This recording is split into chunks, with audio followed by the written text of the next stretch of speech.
bien louer notre Seigneur. Maintenant, nous invitons plutôt les prédicateurs. Afin que Dieu nous parle. Nous sommes venus pour l'écouter.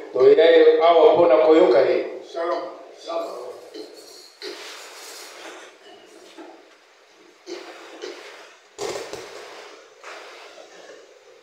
Que le Seigneur vous bénisse. Soyez dans la joie, dans la présence du Seigneur. Lui qui nous a aimés bien avant la fondation du monde. Et nous lui sommes infiniment reconnaissants pour ces instants qu'il nous apporte dans sa présence.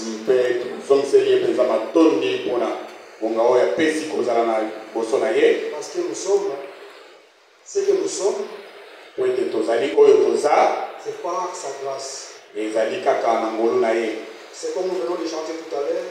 Il faut se tenir sur ses promesses. Tenez-vous sur les promesses de Dieu. Parce que lui ne ment point. Ici la promesse tarde. Attends-la. Car elle va s'accomplir. Et elle va s'accomplir certainement. Nous sommes reconnaissants au Seigneur pour cela. Les frères nous ont conduits dans l'écriture sans plus tarder. Nous allons faire l'effort de chaque fois à respecter l'heure. Je vois qu'il est déjà 17h juste là-bas. 7h ici, le Seigneur nous accorde avec nous finissons à 17h45. Les frères nous ont conduits dans l'écriture dans 1 Jean chapitre 2.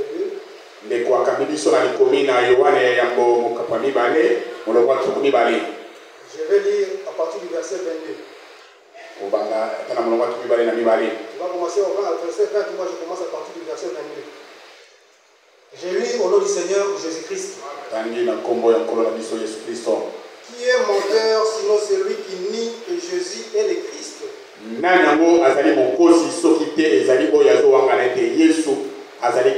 Celui-là est antichrist. Qui nie le Père et le Fils. Amen. Amen. Celui-là est menteur. Celui qui nie que Jésus est le Christ.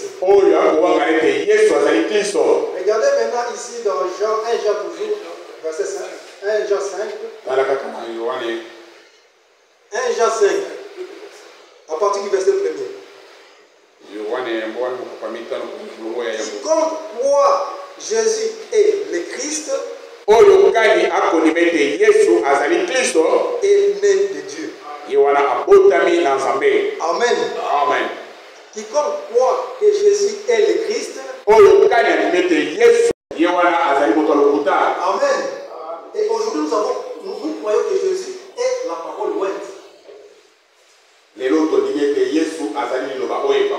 La parole manifestée dans notre temps. Puisque nous avons pris cela, nous avons pris à cela. Nous sommes nés de Dieu. C'est aussi simple que ça. On n'a pas besoin d'interpréter. Crois que Jésus est Christ. Alors tu es né de lui. Tout en sachant que Christ c'est la parole ointe. Le Seigneur bénisse notre bien-aimé le frère Kéfa. Pour cette écriture. Et ceux-là qui ne croient pas que Jésus est Christ, ce sont ceux-là qui sont les pécheurs. Ce sont les pécheurs. Nous allons considérer l'écriture dans ce sens. Prenons d'abord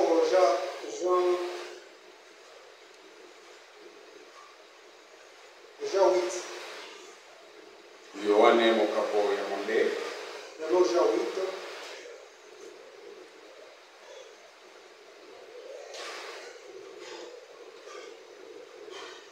Je vais lire à partir du verset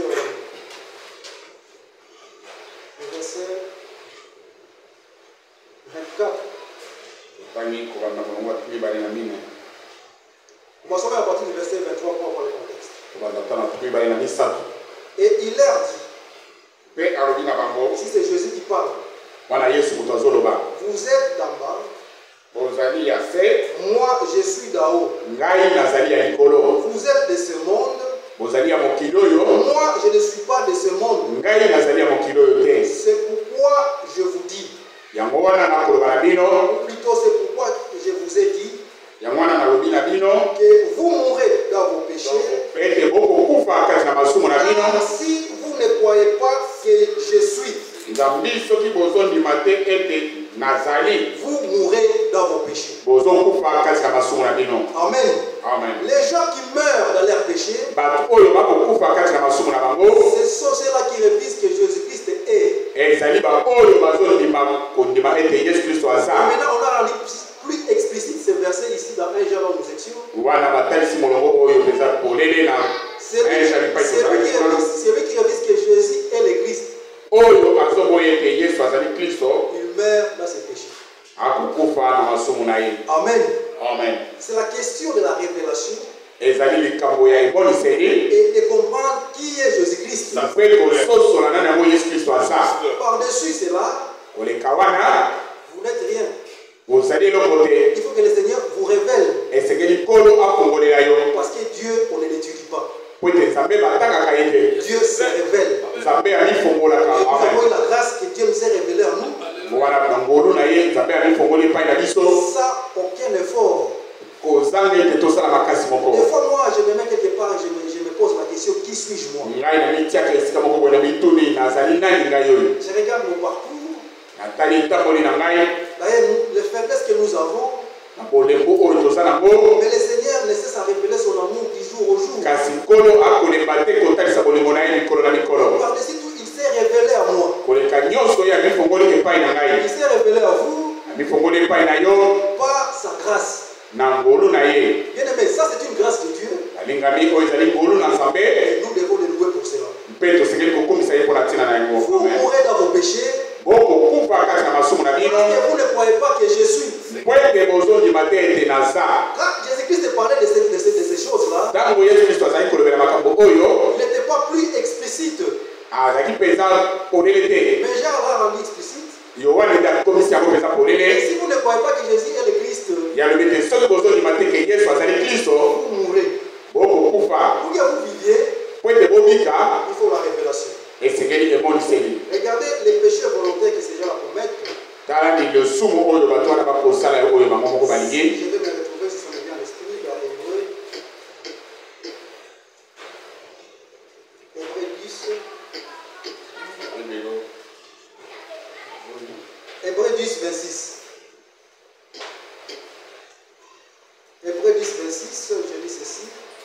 Car si nous péchons volontairement, nzambi soki tokosumuka mpenza na motema après avoir reçu la connaissance de la vérité, nsima ya kozwa boyebi ya bosolo il ne reste plus de sacrifice pour les péchés. ezali lisusu na mbeka te mpo na lisumu. Amen.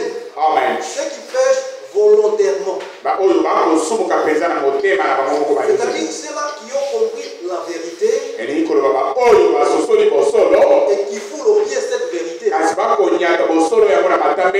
Pour ceux-là, il n'y a plus de sacrifice. mpo na bai wana mbeka ezali lisusu te. C'est comme nous sommes ici, eyali ndenge tozali awa nous avons compris la parole. tososoli mpenza liloba Et puis une personne elle écoute la parole, moto aye ayoki liloba mais il foule au pied cette parole-là. kasi akonyata na matambe na ye liloba yango. Pour cette personne-là, il n'y a plus de sacrifice. mpo na moto lolenge wana mbeka ezali te. Cette personne est en train de commettre ce qu'on appelle le péché volontaire. moto wana azali kosala oyo tobengi lisumu On vous présente la révélation. oyo moko alingi Vous comprenez ce qui c'est. batali so emoniseli ososoli yango ezali Et nini vous vous détournez de cela. mpe yo balobi Ça, c'est un péché volontaire. wana ezali lisumu oyo moko olingi D'ailleurs, c'est un péché impardonnable. ezali lisumu oyo ekoki kolimbisama te. Vous présente la parole de l'air, vous foulez ça. batali so liloba na ntango oyo nyati yango na Il matambe n'y a plus de sacrifice pour les gens. mbeka ezali te mpo na bato ya motindo wana. Raison pour laquelle, yango wana ntina quand le Seigneur dit, ntango nkolo azoloba nous sommes passés de la mort à la vie, tolongwe na liwa toye na bomoi c'est une certitude. eyali kosukisama Aujourd'hui, lelo puisque nous avons pris à cette parole de la vérité, mpo ete tolimi liloba oyo ya bosolo nos âmes miela na biso ne pêchent plus. Aujourd'hui, nous ne sommes plus de pécheurs, frère. Amen. J'ai dit ça à une famille que j'exhortais. J'ai dit, comme vous me voyez ici, je ne pêche pas. Ils ont été scandalisés. Alors j'ai pris l'écriture qui dit, l'âme qui pêche, c'est celle-là qui mourra. Amen. Amen. C'est l'âme qui pêche, c'est celle-là qui mourra. Alors quand nous prenons la prédication de Frère Branham, la plus grande bataille jamais livrée,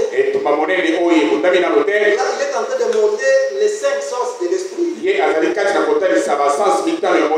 montre même les 5 sens du corps.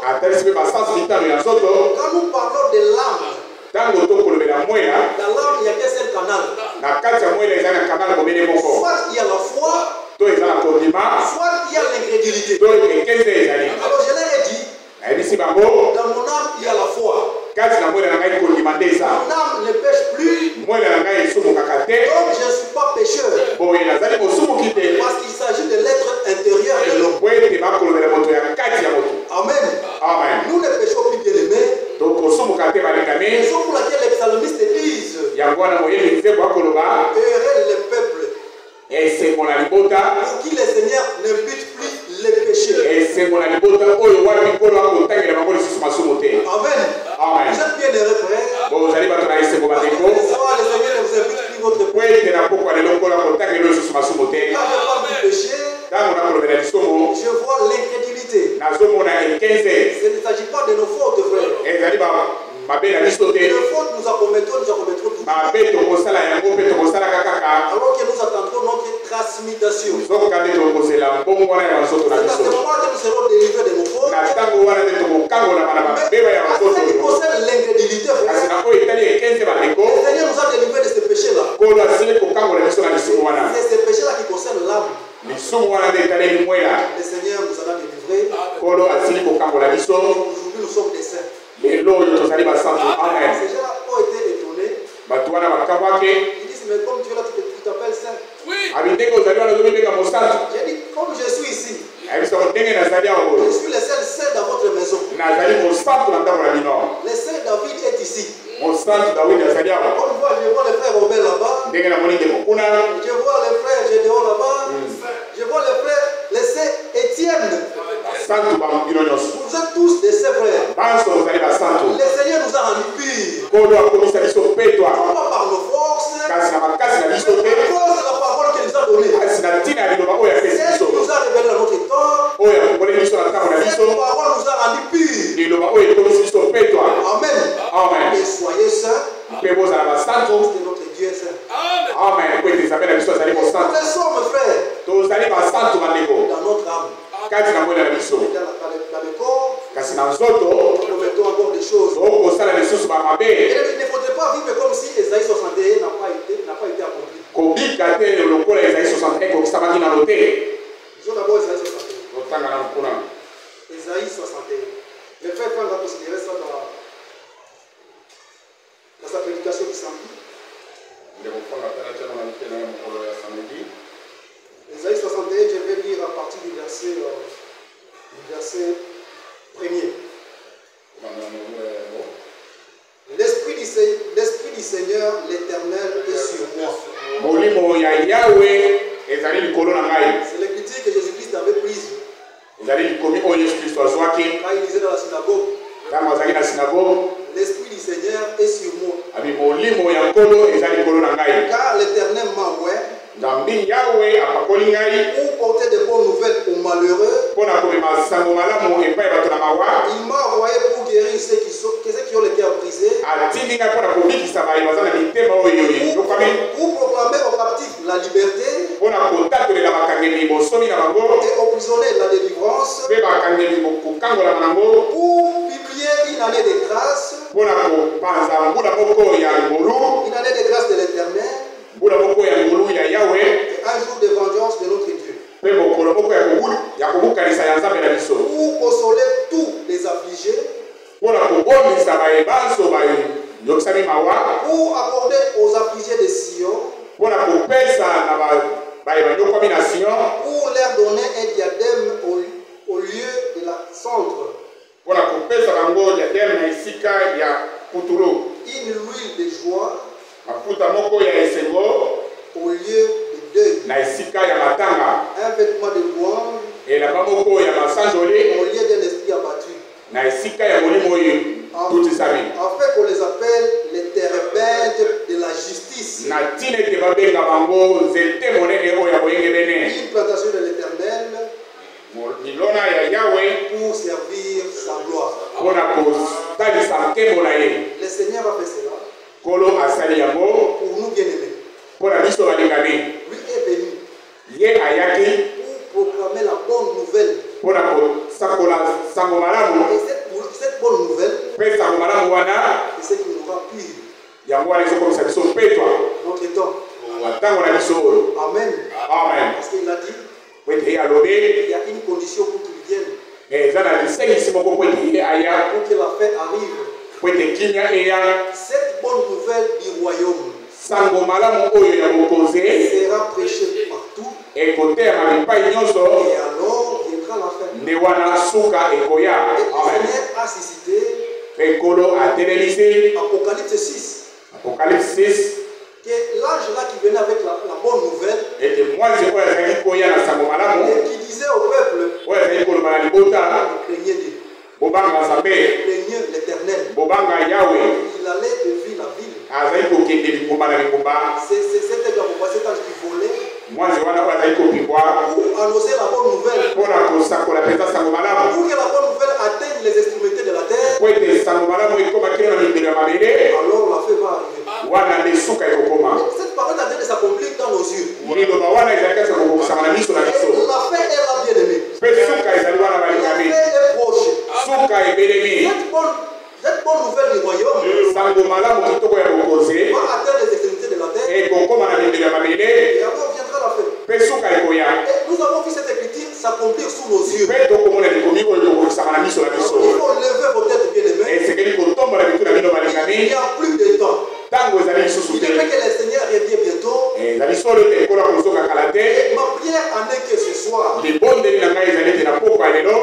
qui êtes là, que vous soyez parmi les nombres de ceux-là qui vont expérimenter la promesse de Dieu. Paul pouvait dire à son temps, et nous les vivants, mais il est mort. Mais cette parole ne va pas passer frère.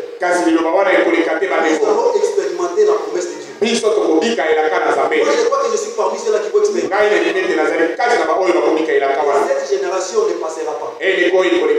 Parce que cette bonne nouvelle du royaume a déjà atteint les extrémités de la terre. Alors nous attendons la fin, frère. Frère, il faut considérer ces écritures, ça va beaucoup plaisir. Il a parlé de l'alliance que le Seigneur a accompli avec son peuple. Et il a dit quelque chose qui m'a beaucoup plu. C'est que le Seigneur a accompli à la croix de Golgotha. Ce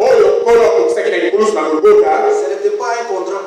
Il n'a pas signé un contrat avec le diable, non. Le Seigneur est venu payer le prix. Amen. Et il a accompli l'alliance avec nous par son sang, frère. Il n'y a aucune chose que le diable peut nous discuter encore. Parce que ce n'était pas un contrat. Le Seigneur a payé le prix, frère. Tous les plans de nos vies, le Seigneur a payé le prix. Approchez-vous auprès du Seigneur avec cette certitude. Lui a déjà payé le prix. Amen. Et quand j'ai compris cela, j'ai regardé la vie que nous menons. Et Paul avait raison. Les légères afflictions que vous traversez ici. L'apôtre appelle ça les légères afflictions que vous traversez maintenant. On ne peut même pas les comparer à la gloire à venir. Le Seigneur a déjà tout payé. Approchons-nous donc auprès de lui avec la foi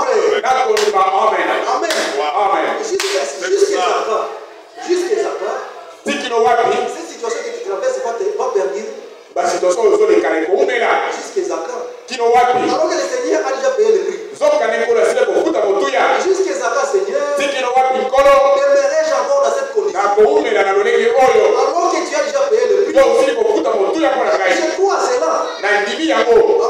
Amen. Mais il faut tenir Dieu au mot.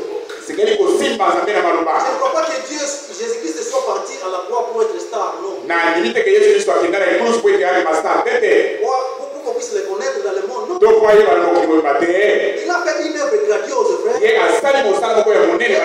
payé le prix, frère. Alors, il est de notre devoir de regarder nous dire, de regarder et de nous dire jusqu'à Zaka, Seigneur, cette situation que je traverse, va-t-il demeurer alors que tu as déjà payé le prix? Que le Seigneur descende ce soir, qu'il agisse à cause de ce qu'il a déjà fait à la croix. Amen. Pas à cause de nous, frère. Si le Seigneur regardait chacun de nous, en dehors de l'arbre de la croix, aucune personne ne peut subsister. Nous nous approchons auprès de lui à cause de ce qu'il a fait à la croix, à cause de son sang. Alors, à cause de cela, il intervienne dans vos situations, dans vos troubles, dans votre situation là qui perdure toujours. Ce soir, le Seigneur décante la situation. Amen. À cause de l'œuvre de la croix. Regardez ce qu'il a fait. Maintenant, Esaïe.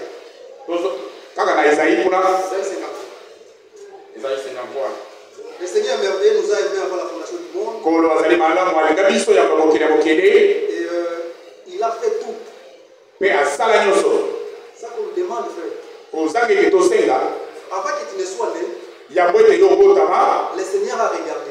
Il a dit pour ses frères, pour cette sœur, je mourrai. Avant que tu ne sois né, il a dit je mourrai. Je vais me dépouiller de ma gloire. Je vais revêtir l'homme. Je vais goûter à leur souffrance. Et je vais les sauver. Et il a résolu cela dans sa préscience. Avant que tu ne sois né. Mais maintenant que je me manifeste, maintenant que nous nous sommes manifestés, nous sommes maintenant dans le monde. Avant qu'il ne soit né, il a déjà fait ça pour nous. Le diable n'a aucune chose à nous disputer. Soyez certains de ça, frère. Le diable n'a aucune chose à se disputer avec nous. Parce que le Seigneur a vaincu. Le Seigneur Jésus-Christ a vaincu. Et le Seigneur ne guérit pas à moitié. Le Seigneur ne sauve pas à moitié. Quand le Seigneur sauve, il sauve parfaitement. Et quand il guérit parfaitement. Quand il bénit parfaitement. Amen. Que ces bénédictions soient accessibles ce soir. Amen. Il dit ceci, je suis dans Ésaïe 53, à partir du verset 4, du verset 2. Ésaïe 53, le verset 3, je m'excuse. Regardez ce qu'on a fait de nous, nous avons lu ça le dimanche, je vais arrêter pour aujourd'hui. Méprisé et abandonné des hommes. Hommes de douleur. Habitués à la souffrance. Regardez d'abord la bonté de Dieu. J'aimerais que vous entriez dans un esprit, que vous compreniez la bonté de Dieu. Il s'est dépouillé de sa gloire. Et l'Écriture rend témoignage de lui. Lui qui n'a pas regardé être égal à Dieu. Il s'est arraché. Regardez la bonté de Dieu, frère. Il s'est arraché lui-même. Il n'a pas considéré qu'il était égal à Dieu. Il s'est rendu méprisable des hommes. Homme de douleur. Habitué à la souffrance. Semblable à celui dont on détournait les visages. Il a accepté tout cela pour vous. La bonté de Dieu. L'amour de Dieu. Nous l'avons dédaigné. Nous n'avons fait de lui aucun cas. Cependant, ce sont nos souffrances qu'il a portées. Et ce soir, ce sont nos souffrances qu'il porte. Voyez cela, frère. Ce soir, ce sont nos souffrances qui s'achèvent. Ce soir, ce sont tes maladies qu'il porte. Ce soir, ce sont tes soucis qu'il porte. Voyez cela. Quelles sont les souffrances qu'il portait? C'est de nos douleurs. Il s'est chargé et nous l'avons considéré comme fini. Frappé de Dieu. Humilié. Mais il était blessé pour nos péchés. Brisé pour nos iniquités. Amen. Il a été brisé pour nos iniquités. Et les châtiments qui nous donnent la paix est tombé sur lui. Amen. Et c'est par ces meurtrissures que nous sommes guéris. Amen. Voyez cela, frère. Les châtiments qui produisent la paix est tombé sur lui. Raison pour laquelle lui qui a reçu ce châtiment-là, qui produit la paix, il nous a transmis sa vie en nous. Afin que nous transportions la paix. Afin que nous soyons des enfants de la paix. Les enfants de Dieu sont ceux-là qui apportent la paix. La paix fait partie des caractéristiques d'un enfant de Dieu. Si vous êtes une personne qui apporte des disputes partout, posez-vous la question. La vie de Dieu est-elle amour? Il est temps de faire l'introspection de soi-même. C'est ce que je disais avec petit frère. Vous savez l'état dans lequel nous sommes. Il est venu sur l'état difficile. Les taux grimpent. La vie devient un peu difficile. Il y a ceci, cela, de haut et de bas. Mais c'est l'écriture. Dans les derniers jours, la vie sera difficile. Quand moi je vois cela, je vois que nous sommes dans les derniers jours. Et la bonne nouvelle a été apportée partout dans le monde. Et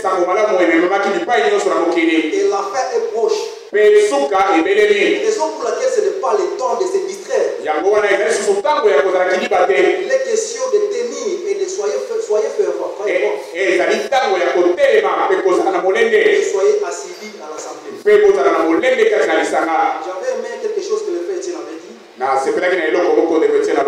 Vous savez, les baptêmes du Saint-Esprit n'avaient pas trouvé des apôtres dispersés. Ils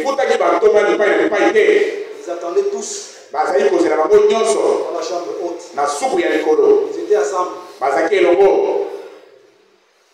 Ça c'est très profond, frère. Je ne sais pas si les frères comprennent. Demeurez dans la parole. Soyez assidus au temple.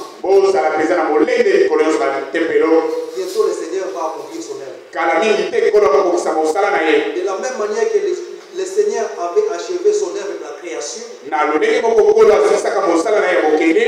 même manière il va achever son œuvre de la rédemption. Et il va parachever son œuvre de la rédemption. Le baptême du Saint-Esprit. Baptiser le Saint-Esprit. Notre terme, il va agréer notre foi. Amen. C'est à ce moment-là que nous aurons la foi. La foi parfaite Aujourd'hui, nous avons la vraie foi. Notre foi sera rendue parfaite. Baptême du Saint-Esprit. Que le Seigneur vous bénisse. Alors, regardez ces choses que le Seigneur a suivies pour nous. Et regardez maintenant ce qu'il a fait pour ceux-là qui sont venus. Prenons déjà chapitre 1.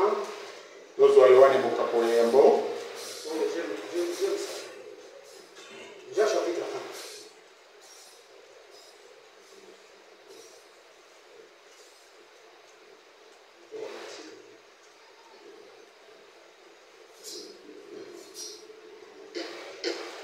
Jean 1, je vais lire à partir du verset 11.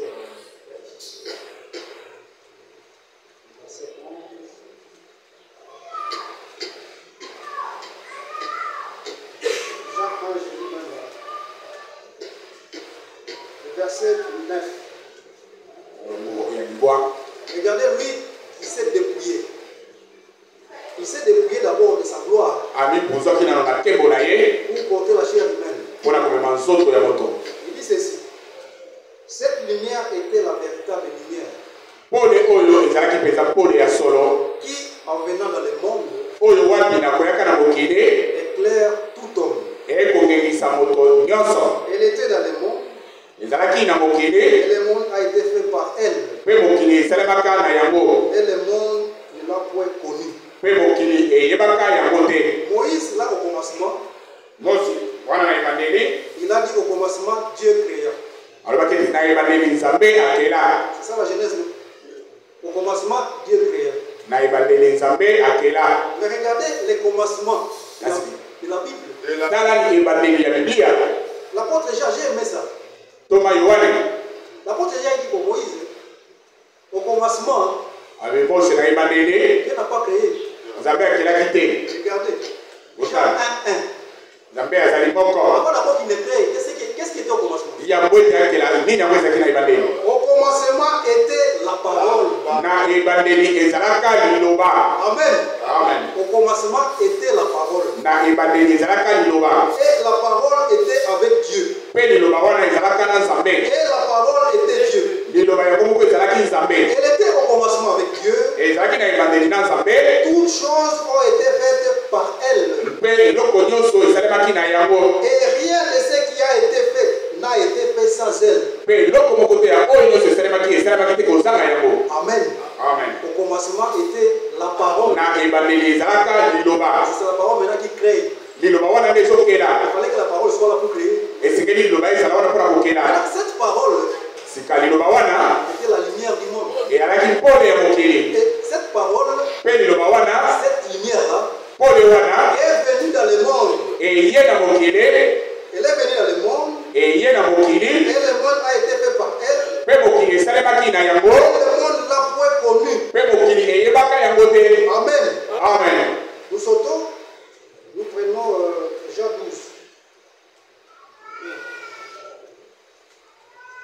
Prenons Jean 12.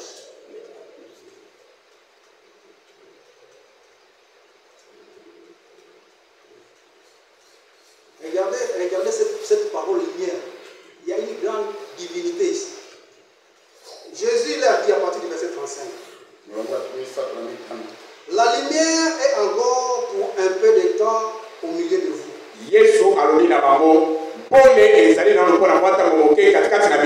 Marchez pendant que vous avez la lumière. Afin que les ténèbres ne vous y prennent point.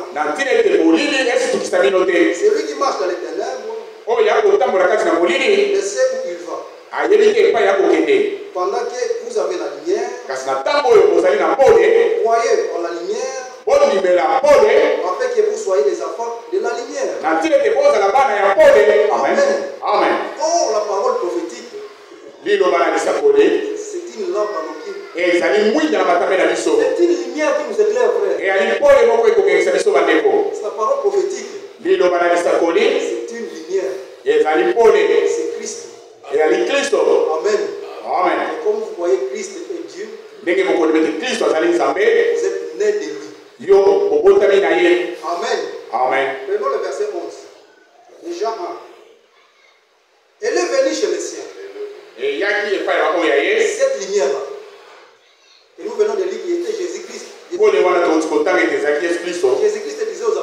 azali koloba na matoma marchez dans la lumière botambola kati na pole aussi longtemps qu'il est encore avec vous. na ntango oyo pole ezali na kati na bino À d'autres termes, vous dites c'est moi la lumière. na elobeli mosusu koloba ete ngai nde pole Cette lumière était venue chez les siens pole oyo eyaki epai baoyo et ye les siens ne l'ont point reçu. mpe baoyo ye bayambaki ye te Mais à tous ceux qui l'ont reçu, kasi na bayebanso bayambi ye à ceux qui croient en son nom, na baoyo bakondima na nkombo na ye elle a donné le pouvoir apesi makoki de devenir enfants de Dieu, ya kokoma bana na nzambe lesquels sont nés. bayiwapi babotami amen Non du sang, kasi na makila te non de la volonté de la chair, mpe na mokano ya nzoto te ni de la volonté de l'homme, ata na mokano ya moto te mais de la volonté de Dieu. kasi na mokano ya nzambe Amen. amen La lumière pole est venue chez les siens. eyaki epai baoyo ya ye Mais les siens auprès de qui cette lumière est venue baoyo ya ye epai wapi pole wana eyaki n'ont pas reconnu cela. bayebaki yango te Raison pour laquelle il a posé la question. yango wana ntina tuni motuna Qui dit-on que je suis moi, le fils de l'homme? bakoloba ete nazali nani ngai mwana na moto Les gens auprès de qui il était venu,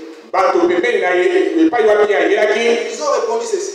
bayanoli boye C'est l'un des prophètes, abi ozali moko ya basakoli le Jean-Baptiste. ozali yohane mobatisi Les autres disent que tu es même Élie. bamisusu bakoloba ete ozali eli Mais même si on est bête frère, raison pour laquelle la parole de Dieu, pour la révélation, yango wana liloba na nzambe esengeli mpenza eboliseli Dieu, il faut que Dieu se révèle. esengeli nzambe amifongola mpenza Vous pouvez même marcher avec lui.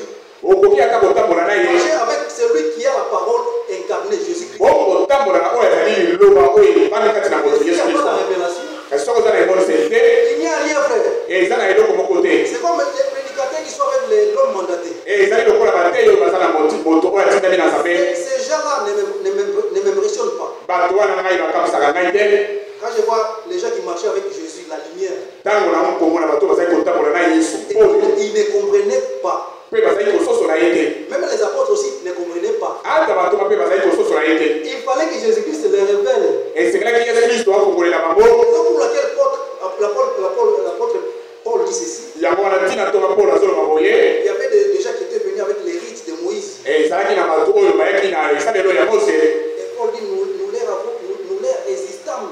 polo alobi ete totelemelaka bango Nous leur cédâmes aucun instant. totikela bango ata esika moke te Raison pour laquelle nous aussi, yango wana ntina biso nous mpe veillons à la parole de Dieu. tokosenzela na liloba na nzambe C'est pas le fait que vous êtes dans l'assemblée ici de ma campagne ezali ntina ya kozala awa na bisanga na kampagne te qui fait de vous afin de Dieu. nde komisi omwana na nzambe te Non, ce n'est pas ça. ezali wana te Ce n'est pas ça, bien aimé. Vous voulez voir, vous pouvez même lire, je sais pas si je vais mettre.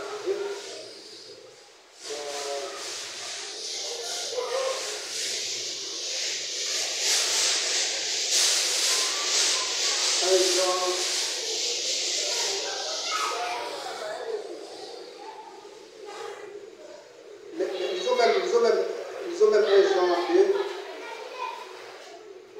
1 Jean 2 à partir du verset 15. N'aimez point le monde, kolinga mokili te ni les choses qui sont dans le monde. ata biloko oyo ezali kasi na mokili Si quelqu'un aime le monde, soki moto alingi mokili l'amour du Père n'est point en lui. bolingo ya tata ezali kati na ye te Car tout ce qui est dans le monde, ngambi nyonso oyo ezali kati na mokili la convoitise de la chair, bilulela ya nzoto la convoitise des yeux, bilulela ya miso l'orgueil de la vie, lolendo ya bomoi ne vient point du Père, ekowuta na tata te mais vient du monde. kasi ezowuta na mokili Et le monde passe, mpe mokili ekoleka et sa convoitise aussi. mpe bilulela nango mpe Mais celui qui fait la volonté de Dieu kasi oyo akosala mokano na nzambe demeure éternellement. ye akowumela seko Amen. amen L'amour de Dieu. bolingo ya nzambe Et quand l'amour de Dieu règne dans l'homme, ntango bolingo ya nzambe ekokonza kati na moto c'est la paix. ezali kimia Ça apporte la paix, frère. ezomema kimia bandeko Quand l'amour de Dieu règne dans l'homme. ntango bolingo ya nzambe ekokonza kati na moto Raison pour laquelle ce que le Seigneur a déjà fait pour nous, yango wana ntina oyo mpona sili kosala mpona biso si nous le lisons dans Romains chapitre 11, soki totangi yango na baloma prenons Romains. Lisons d'abord même Romains 9, avant d'aller au chapitre 11. Romains 9.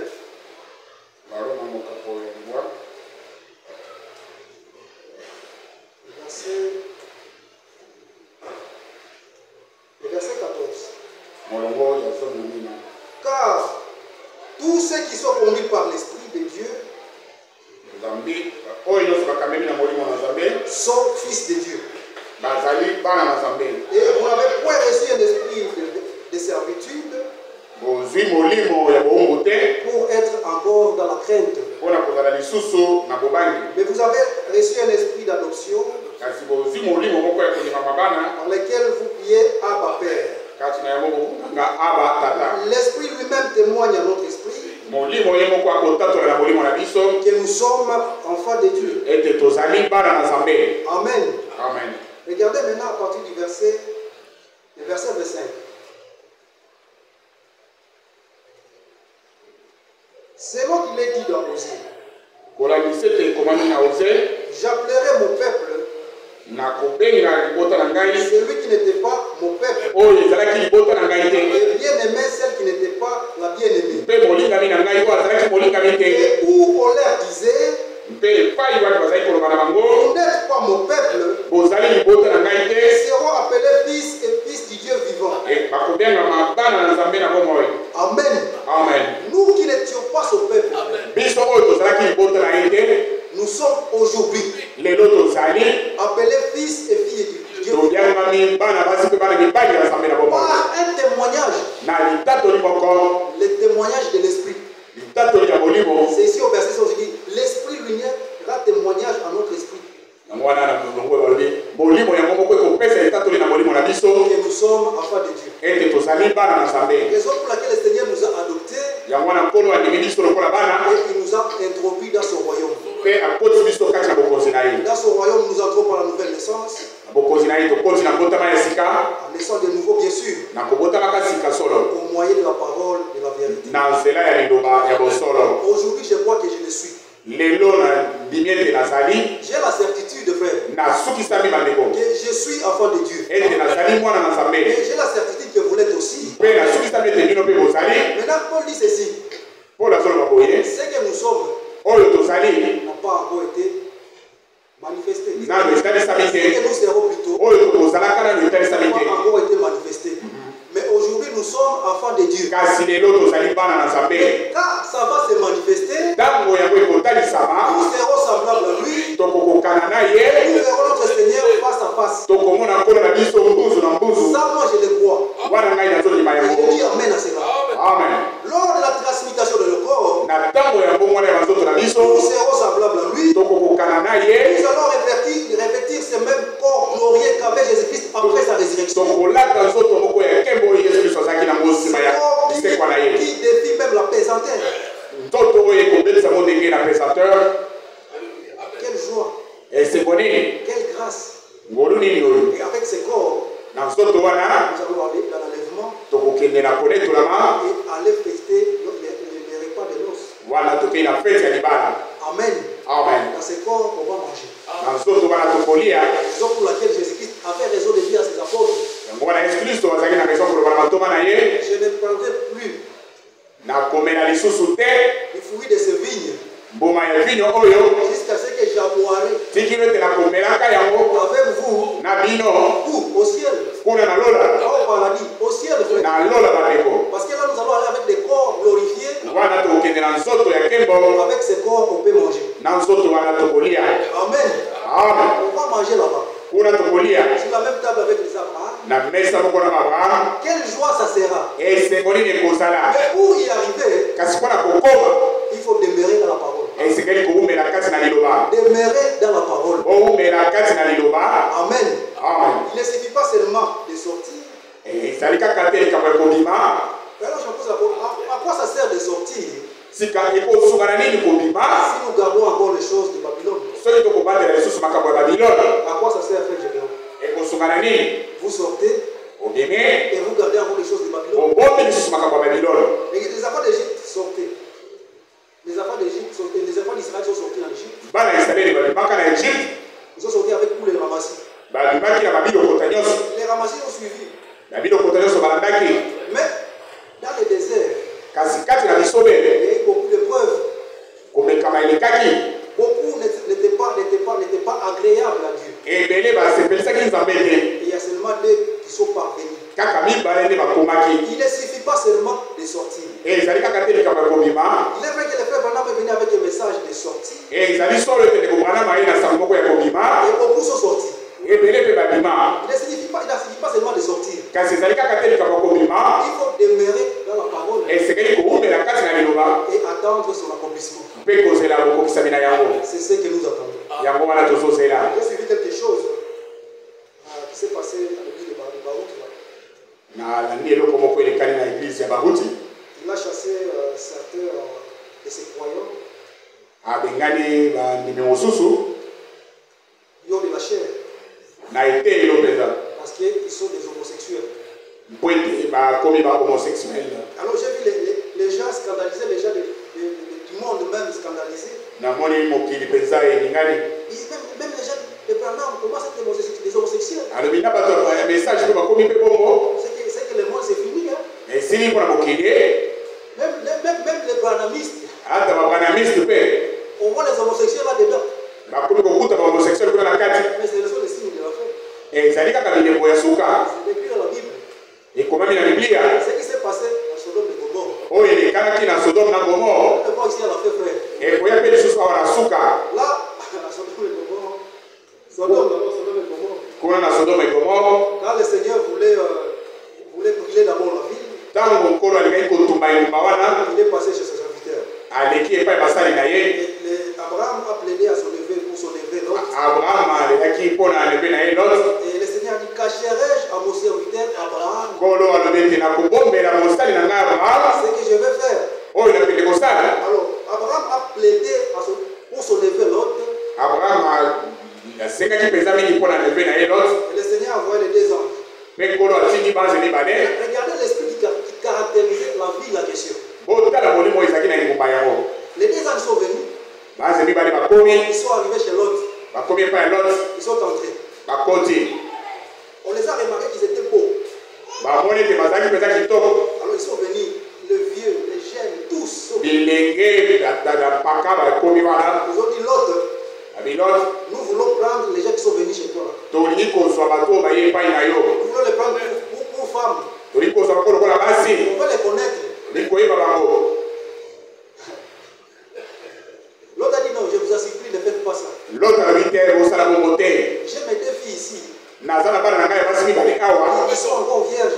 baza nano baseka. Prenez-les. bozwa bango. Ils ont dit non. alobi te. Nous voulons prendre ces hommes-là. tolingi kaka bato wana. Et cet esprit qui règne maintenant aujourd'hui. molimo wana nde ezali sikoya lelo. Quand j'ai vu les commentaires des gens, ntango namonaki maloba ya bato. ce sont les signes du temps de la fin. nalobi oyo ezali kaka bilembo ya ntango ya suka. Bientôt le Seigneur va expier.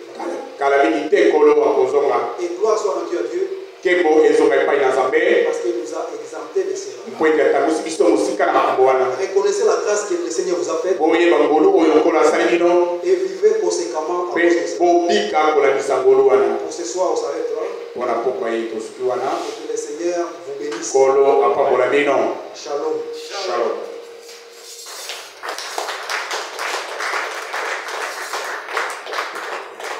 Shalom. Nous avons entendu une très bonne prédication. tokilite moko ya kitoko. Nous allons chanter bien pour louer le Seigneur. boyemba kitoko mpona kokomisa nkolo. Na mikolo, na liboso.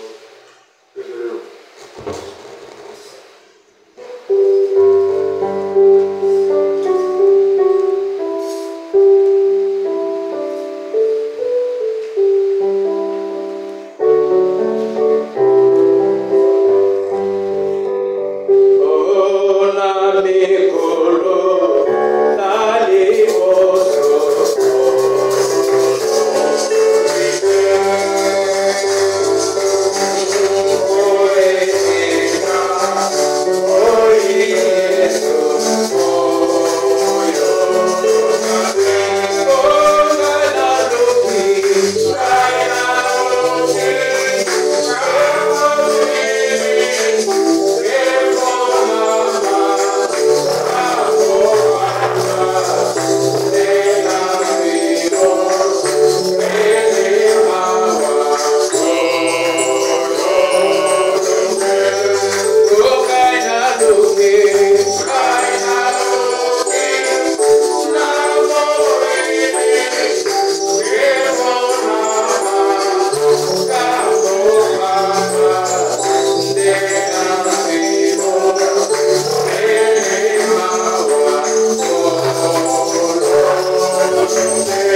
caché, toi, délice de la vallée, toi qui prononces un mot et la chose s'accomplit,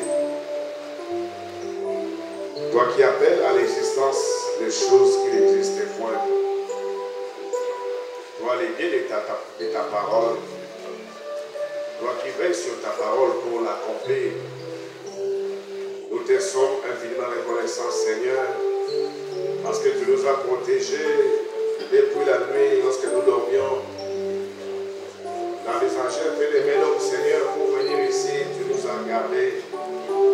Tu as permis que nous puissions venir ici ce soir pour écouter ta parole. Merci, Seigneur, parce que nous étions venus ici ayant soif d'entendre ta parole et tu nous as nourris. Tu as étanché notre soif en nous donnant la parole qui contient la vie. C'est pourquoi, Seigneur, nous voulons que tu bénisses richement notre bien-aimé frère David que tu as utilisé aujourd'hui. Oh Père Céleste, nous voulons que tu bénisses également le frère Robert qui l'a traduit, le frère Kefa qui est à la présidence, ainsi que le frère Gédéon qui l'a traduit aussi. Bénis notre bien-aimé frère Éouad Franck. Bénis également notre bien-aimé frère Béni ainsi que toute sa famille. Bénis, oh Dieu, notre bien-aimé frère Étienne ainsi que toute sa famille également. Bénis tous les chantres, bénis tous les diacres, Seigneur. Bénis tous les frères ainsi que toutes les sœurs qui étaient venues pour écouter cette parole. Seigneur, nous croyons que personne ne vient chez toi et ne retourne tel qu'il était venu. Laisse que, puisque nous avons écouté ta parole, que tu exauces à la prière de tes enfants, Seigneur. Que tu apportes la guérison à tes enfants qui sont malades. Oh Seigneur, que tu répondes aux requêtes de tes enfants. Toi qui n'es pas un homme pour mentir. Toi qui as dit de ta parole, cherchez premièrement le royaume des cieux et le reste vous sera accordé par les cieux. Nous t'avons cherché, Seigneur, et nous t'avons trouvé. Nous voulons maintenant, Seigneur, que tu nous accordes le reste. Nous voulons, Seigneur, que tu bénisses notre retour, que tu nous facilites les transports, Seigneur, pour ceux qui iront loin. Et que si telle est ta volonté, que tu nous accordes, Seigneur, de nous retrouver également ici, le vendredi, pour communier de ta parole. Dans les noms précieux de ton Fils, Jésus-Christ de Nazareth, Seigneur et Sauveur de nos âmes, nous t'avons ainsi prié, nous disons Amen.